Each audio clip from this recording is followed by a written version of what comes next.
hak suara. Kebebasan yang dimiliki oleh umat manusia membawa peradaban pada kehancuran serta kelahiran. Hal ini merupakan bagian dari siklus peningkatan kesadaran umat manusia. Pola yang sama akan terjadi di mana sebuah sistem mengadopsi sistem yang sudah pernah ada sebelumnya dan berharap perubahan besar dapat terjadi. Padahal sesungguhnya, hal ini hanyalah jebakan dari pola berulang, di mana umat manusia berpikir bahwa dengan adanya sistem pemerintahan, sistem pendidikan, sistem kepercayaan, serta sistem kesehatan, maka umat manusia akan dapat merasakan surga dunia. Kenaifan ini masih tercermin dari bagaimana peradaban kita saat ini, di mana kita mengadopsi sistem pemerintahan yang sebelumnya, entah itu demokrasi, sosialis, monarki, dan lain sebagainya. Inti dari sistem-sistem tersebut sebenarnya hanyalah satu, yaitu mengatur masyarakat agar tetap tertidur. Hal ini tidak akan pernah disadari oleh orang-orang yang masih berada pada mode bertahan hidup, karena bagi mereka, mengikuti aturan dan mendengarkan perkataan orang lain merupakan jalan keluar dari kesengsaraan yang mereka rasakan. Jadi, jangan heran jika ketika keyakinan yang mereka anut dipertanyakan, mereka akan marah dan membela idola mereka di sistem pemerintahan. Jika kita amati bersama, sebenarnya bagaimana banyak orang melekatkan diri mereka dengan partai politik adalah bentuk dari jauhnya mereka dengan diri mereka yang sejati. Mereka tidak mengenali siapa diri mereka, sehingga mereka mengidentifikasi diri mereka dengan konsep politik. Hal ini membuat mereka ingin terus mendapatkan suara, didukung, bahkan disanjung-sanjung oleh orang lain. Inilah ketidaksadaran yang mungkin akan membutuhkan waktu bagi orang-orang yang berada di sistem pemerintahan untuk dapat menyadari bahwa mereka berada dalam sebuah ilusi atau pemrograman palsu. Kemudian, bagaimana cara kita agar tidak terjebak dalam ilusi yang sama, di mana sistem pemerintahan yang menggunakan banyak nama, entah itu demokrasi, sosialis, atau monarki? Yang harus kita sadari bersama adalah bahwa hidup kita tidak ditentukan oleh sistem pemerintahan, di mana kita sesungguhnya memiliki kebebasan untuk mewujudkan imajinasi kita ke bentuk fisik tanpa melekatkan diri kita dengan pemerintah.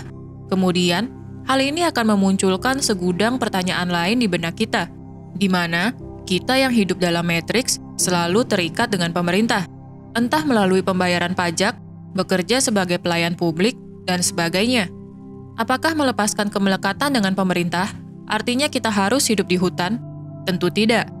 Melepaskan kemelekatan dengan sistem pada matriks 3D, entah itu sistem pemerintahan, pendidikan, kesehatan, atau lainnya, berarti kita tetap berada pada sistem, namun mengatur fokus kita ke dalam diri.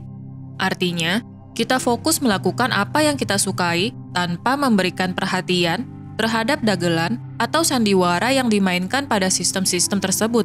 Sebagai contoh, ketika kita menjadi pelayan publik di bawah sistem pemerintah, artinya kita menjalankan tugas kita untuk melayani sesama melalui sistem, di mana kita mengerjakan apa yang seharusnya dilakukan berdasarkan cinta kasih.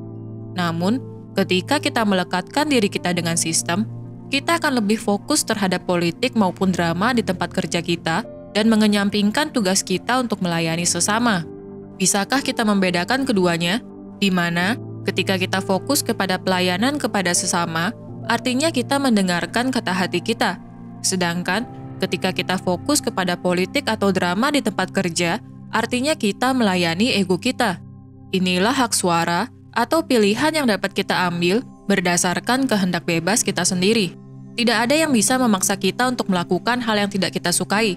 Bahkan ketika kita berada di posisi di mana kita dipaksa untuk melakukan hal yang bertentangan dengan hati nurani, kita dapat menolak dan memutuskan untuk melakukan hal drastis seperti berhenti bekerja sekalipun. Kembali lagi, segala keputusan hidup ada di tangan kita. Jangan izinkan orang lain untuk menentukan apa yang ingin kita lakukan dalam hidup. Yang harus kita dengarkan adalah kata hati kita, bukan ego kita. Inilah hak suara yang sesungguhnya, di mana tanpa melakukan orasi atau memaksakan kehendak kita kepada orang lain, kita dapat menjalani hidup dalam damai sesuai dengan keinginan kita. Bisakah kita menyadari perbedaan antara hak suara yang diglorifikasi di sistem pemerintah dengan hak suara yang berasal dari hati nurani? Hak suara yang ada di matriks 3D merupakan ilusi, di mana kita diberikan hak fiktif untuk memilih. Padahal sesungguhnya, pilihan sudah disediakan oleh perancang sistem. Sebagai contoh, pada sistem pemerintahan demokrasi, di mana hak suara fiktif diberikan kepada masyarakat untuk memilih calon pemimpin. Sadarkah kita bahwa sesungguhnya pilihan yang disediakan sudah direncanakan oleh orang-orang yang bertengger di sistem pemerintahan melalui partai politik?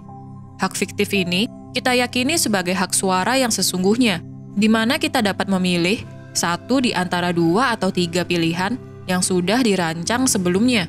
Hal ini kemudian diberikan label sebagai demokrasi. Komedi ini sebenarnya hanyalah rekayasa untuk memperlihatkan bagaimana masyarakat diberikan kesempatan untuk memilih atau hak suara.